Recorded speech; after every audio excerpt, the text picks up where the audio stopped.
আমি যে স্টান্টটা করি ওটা আমার ২০ বছর হতে যাচ্ছে।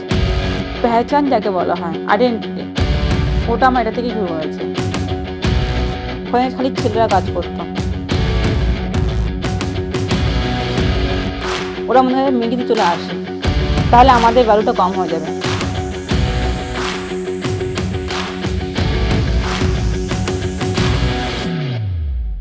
আমি যে কাজ করি এটা সাধারণত লোকে করতে পারে না, এটা মনে করে সবাই। আমি মনে করি সবাই করতে পারবে। আমি যদি পারি, একটা মেয়ে হয়তো সবাই পারবে। আর পাঁচটা সাধারণ মধ্যবিত্ত ঘরের মেয়ের মতোই বেড়ে ওঠা সোমার। কিন্তু ক্লাস 8-এ পড়ার সময় এক মেলার মাঠে ঘুরতে ঘুরতে কিশোরী সোমা দেখল একটা বিশাল কাঠামো বানানো।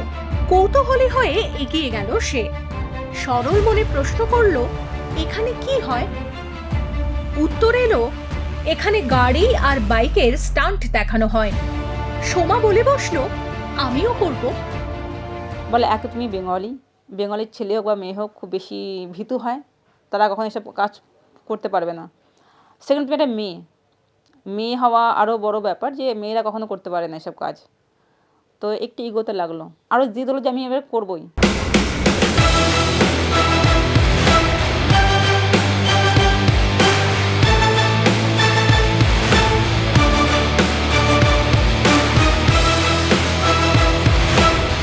বাড়ি ছেড়ে থাকার কোনো কষ্টই পিছুটান হয়নি কোনোদিন।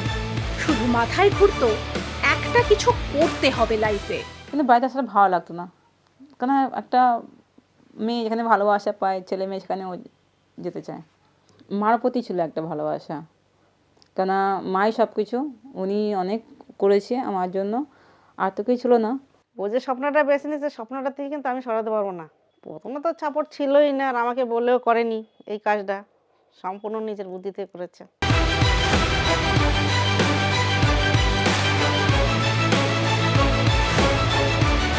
একটানা 10 বছর ধরে চলল পরপর শো। ছড়িয়ে পড়তে শুরু করলো বাংলার শেরনির নাম। দেশের প্রায় সব রাজ্যে স্টান্ট শো দেখানো শুরু হলো সমান। শুধুই কি স্বপ্নের উড়ান? বাইকের ব্যাক সিটে বিপদকে রেখেই চলতে হয় সোমাকে। তখন হচ্ছে আমি বাইকের উপর দাঁড়িয়ে, কিন্তু বসে তো করে, আমি বাইকে দাঁড়িয়ে হাত ছেড়ে যেমন রাউন্ড ঘুরি না, ওটা আমি কাইচি মারছিলাম এমন করে হাত ছেড়ে। তো একবার মেরেছি, দুবার মেরেছি, এক্সাইটেড ছিলাম, এত বেশি এক্সাইটমেন্টে 3বার হয়ে গেছে। চতুর্থবার আবার করতে গেছি, তখন ডিসব্যালেন্সে গাড়িটা উপরে লোহার রেলিংয়ে লাগলো, গাড়ি ভেতরে, আমি বাইরে, এখানে পাবলিক থাকে। আমার একটা হেলমেটে একটা বাচ্চার মাথা লেগেছে, হেলমেটে লেগে, আর ভাগ্যিস হেলমেটটা পরেছিলাম তখন। তো আমার চোখ খুলেছে হসপিটালে। ভয় তো একটু থাকেই সবসময়ের জন্য, বকাবকি করলো কি আর শুনবে, বকাবকি ওর ব্যস্ততা নিয়ে বেরিয়ে যায়। ও সাহস দেয়, ও আর উল্টো পাল্টা ভয় আমাকে করে যে না তুমি ভয় পাচ্ছ কেন, দেশ বিদেশ এটা নাম হচ্ছে, সবাই ভালো মন্দ একটা জিনিস জানছে দেখছে, তুমি এত ভয় পাওয়ার কি আছে। সারা দেশ জুড়ে যত মরণকূপের শো হয়, তার মধ্যে মহিলা স্টান্ট পার্সন মেরে কেটে 5 থেকে 6 জন। একমাত্র বাঙালি এখনো পর্যন্ত সময়। বাংলার এই বাঘিনীর জনপ্রিয়তা প্রচুর। শো দেখে বেরিয়ে এসে অডিয়েন্স দেখা করতে আসে তার সঙ্গে। কারো অনুরোধ হাত মেলানোর, কারো আবদার একসঙ্গে সেলফি তোলার। সোমা হাসি মুখে সব আবদার মেটান।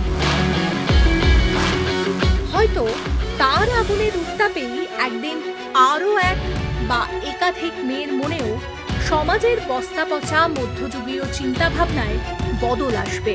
বাংলার মেয়েরা একদিন সমস্ত তুমসে না হো পায়েগার শিকল ছেড়ে স্লোগান তুলবে, छोरिया छोर से कम है के।